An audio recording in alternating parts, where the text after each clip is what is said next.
दिनांक 18/8/2025 रोजी येवला तालुक्यातील कासारखेडे शिवारात येथे महावितरण कंपनीचे ट्रान्सफॉर्मर काही अज्ञात चोरट्यांनी फोडून त्यातील कॉपरची वायर चोरून नेली होती.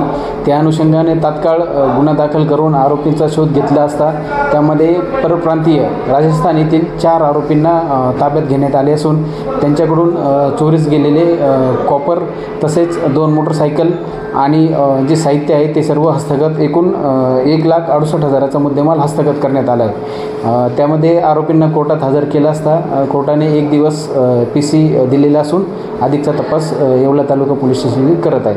सदर कारवाई ही माननीय SP सर, माननीय ॲडिशनल SP सर तसेच SDPO श्री बाजीराव महाजन सर यांच्या मार्गदर्शनाखाली करत आहोत.